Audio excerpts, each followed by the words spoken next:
નમસ્કાર દોસ્તો, આજે આપણે બંધારણ સભા અને તેમાં જે પ્રમુખ વ્યક્તિઓ હતા એમના વિશે યાદ રાખીશું. પરંતુ આજે થોડું ટ્રીક સાથે યાદ રાખીશું. અગર તમને આ તારીખો યાદ રહી જાય તો વિડીયોને લાઇક કરવાનું ના ભૂલતા અને ચેનલને તો સબસ્ક્રાઈબ તો તમારે કરવી જ પડશે, કારણ કે આ વિડીયો તમારા માટે જ બનાવીએ છીએ.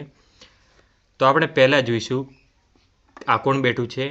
તો આ બેઠું છે સર બી.એન. રાવ. એ બેઠા છે.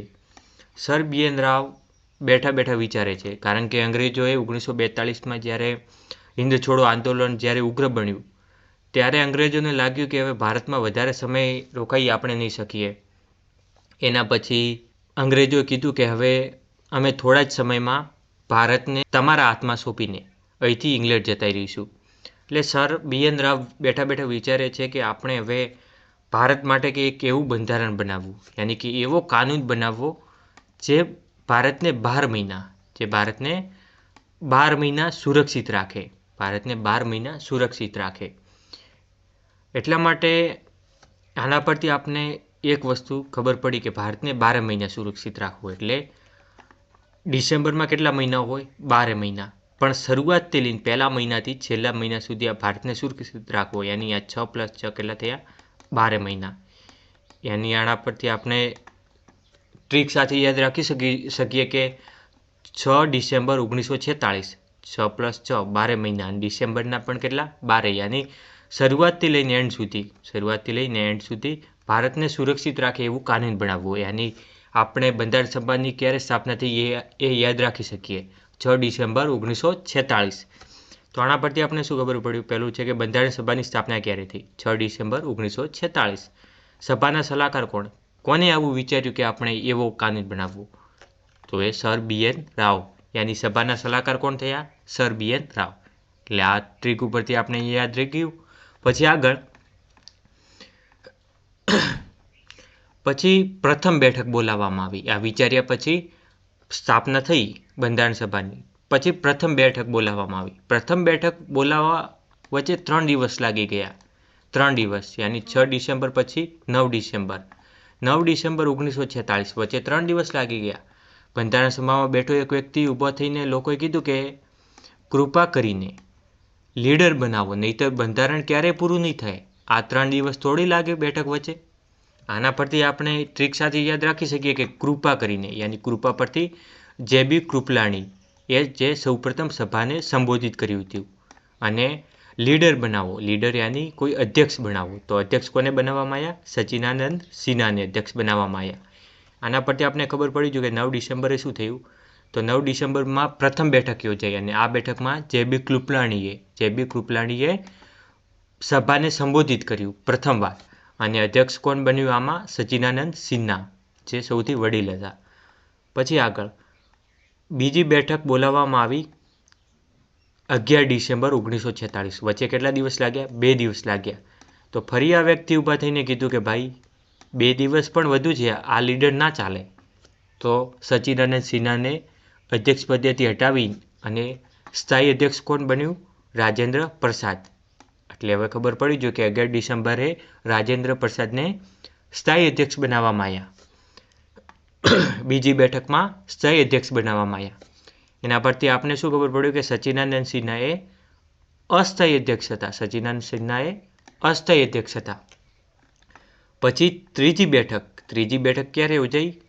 2 દિવસ પછી. પાછા પણ 2 દિવસ લાગ્યા, યાની 13 ડિસેમ્બર 1946. તો એ વખતે શું થયું?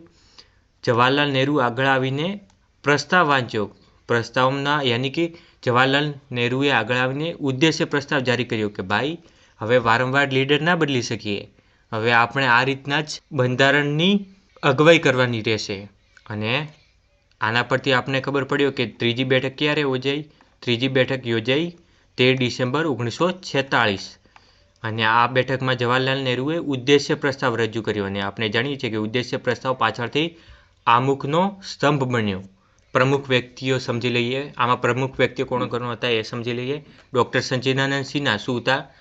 અસ્થાયી અધ્યક્ષ હતા, જે 9 ડિસેમ્બર 1946માં પ્રથમ બેઠકનું સંચાલન કર્યું. પછી રાજેન્દ્ર પ્રસાદ સભાના સ્થાયી પ્રમુખ હતા, યાની અધ્યક્ષ. એના પછી ડૉક્ટર બાબા સાહેબ આંબેડકર ડ્રાફ્ટિંગ કમિટીના અધ્યક્ષ હતા અને આપણે જાણીએ છીએ કે તેમને કાચો ખરડો તૈયાર કર્યો હતો. કાચો ખરડો કોને તૈયાર કર્યો? ડૉક્ટર બાબા સાહેબ આંબેડકર. પછી BN રાવ કોણ હતા? BN રાવ સભાના સલાહકાર. આપણે પહેલાં જ જોયું પહેલાં જ ઇમેજમાં કે BN રાવ વિચારી રહ્યા છે કે આપણે એક એવો કાનૂન બનાવવો જે ભારતને 12 મહિના ભારતને સુરક્ષિત રાખે. પછી જવાહરલાલ નહેરુ. જવાહરલાલ નહેરુએ 13 ડિસેમ્બરે ઉદ્દેશ્ય પ્રસ્તાવ રજૂ કર્યો જે પાછળથી બંધારણનું આમુખ બન્યું. અને તેમણે બીજું પણ શું કર્યું હતું? તેઓ સંઘ શક્તિ સમિતિના પણ અધ્યક્ષ હતા. પછી સરદાર વલ્લભભાઈ પટેલ. સરદાર વલ્લભભાઈ પટેલનો આપણે એક વાત તો સરદાર પટેલની આપણે જાણીએ છીએ કે તેમને રાજ્યોને એકઠા કર્યા હતા. આપણે જાણીએ છીએ કે 552 રાજ્યોને એકઠા કરીને ભારતનું નિર્માણ કરવામાં સૌથી વધારે હાથ હોય તો સરદાર પટેલનો. અને એમને લઘુમતી બાબતોની સમિતિના પણ અધ્યક્ષ હતા. મૂળભૂત અધિકારો અને લઘુમતી બાબતોની સમિતિના પણ અધ્યક્ષ હતા. પછી JB કૃપલાણી. JB કૃપલાણી કોણ હતા? પ્રથમ બેઠકમાં સંબોધન કરનાર વ્યક્તિ હતા. હવે આપણે યાદ રાખીશું કે બંધારણ બનતા કેટલા દિવસ લાગ્યા. અગર તમને આ યાદ ન રહે તો ડાયરેક્ટ યાદ રાખી શકો છો કે 3 વર્ષમાં 12 દિવસ કમ. 3 વર્ષમાં 12 દિવસ કમ. 3 વર્ષમાં 12 દિવસ કમ યાની 2 વર્ષ 11 મહિના અને 18 દિવસ. 18 દિવસ યાની 12 તમે 18માં ઉમેરી દો યાની 30 દિવસ થઈ ગયા. આ રીતના પણ યાદ રાખી શકો. આપણે બંધારણ દિવસ ક્યારે ઉજવીએ? બંધારણ દિવસ આપણે 26 નવેમ્બરના દિવસે ઉજવીએ યાની 26 નવેમ્બર 1949. 46માં જ્યારે લખવાનું ચાલુ કર્યું અને 1949માં ખતમ થયું યાની 26 નવેમ્બર 1949ના રોજ બંધારણનો સ્વીકાર કરવામાં આવ્યો. આપણે આગળ જાણીએ છીએ કે 26 જાન્યુઆરી 1950માં બંધારણને અમલમાં મૂકવામાં આવ્યું. એટલા માટે તો આપણે 26 જાન્યુઆરી ઉજવીએ છીએ. ઠીક છે. પછી આ તારીખ જ શા માટે સિલેક્ટ કરવામાં આવી? આપણે દેખી શકીએ છીએ કે 26 નવેમ્બર 1949ના રોજ સ્વીકારવામાં આવ્યું. તો પછી એટલા સમય પછી 26 જાન્યુઆરીના દિવસે જ કેમ બંધારણને લાગુ કર્યું? આના પાછળનું એક કારણ એ છે કે 26 જાન્યુઆરી 1930ના રોજ જે કોંગ્રેસ હતી એને શું કર્યું હતું? પૂર્ણ સ્વરાજની જાહેરાત કરી હતી 26 જાન્યુઆરી 1930ના રોજ. એટલે જ 26 જાન્યુઆરીના દિવસે બંધારણને અમલમાં મૂક્યું. ઠીક છે, યાદ રહી ગયું.